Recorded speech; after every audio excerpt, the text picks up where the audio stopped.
Et attendez, on s'intéressera à ça et aussi aux matériaux naturels et renouvelables. Vous me citerez peut-être le bois, très bon exemple, mais nous on préfère le bambou, vous allez voir pourquoi.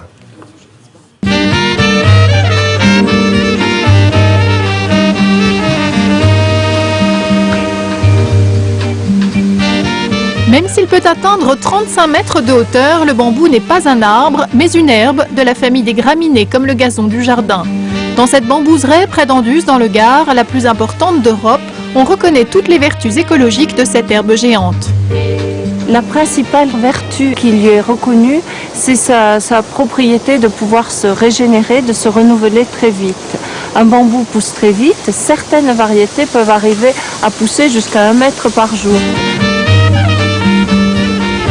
Le bambou a la capacité de rejeter 35 à 40% d'oxygène en plus. Donc il est là aussi pour préserver un environnement menacé.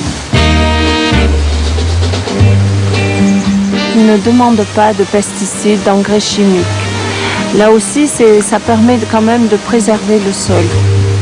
Il existe 1300 variétés de bambou et autant d'utilisations qui vont de la consommation de pousses de bambou à l'habitat en passant par le mobilier. On retrouve même de la fibre de bambou dans les textiles, les claviers d'ordinateur ou encore les couches culottes.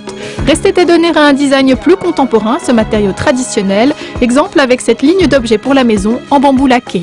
Notre démarche est avant tout une démarche de développement durable puisqu'elle est basée sur un matériau naturel qui est le bambou.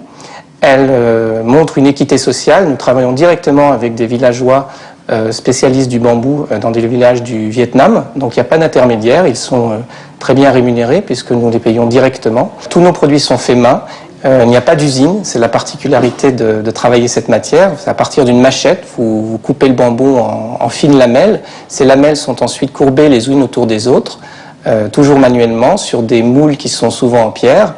Et donc il y a un grand travail qui dure à peu près 6 à 8 semaines de ponçage, de lac pour faire des produits finalement décoratifs.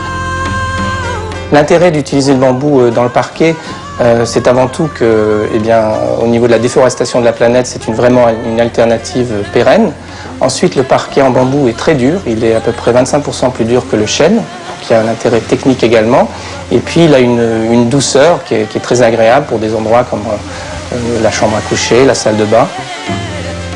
On constate un vrai engouement sur le bambou depuis 3-4 ans, notamment parce qu'il y a une prise de conscience écologique très forte. Les gens ont envie de consommer plus responsable, donc c'est une matière parfaite pour à la fois continuer à consommer et prendre soin de l'environnement. Très utilisé dans la construction en Asie comme ces maisons laotiennes, le bambou commence également à séduire les architectes en Occident pour une utilisation très contemporaine. Par ailleurs, le bambou pourrait également devenir une source d'énergie. Il peut être transformé en gaz qui pourrait produire de l'électricité. Donc, ça sert à tout le bambou. Le bloc-notes culturel et artistique de Télématin, c'est maintenant, c'est le dernier de la semaine, et avec des messieurs très informés.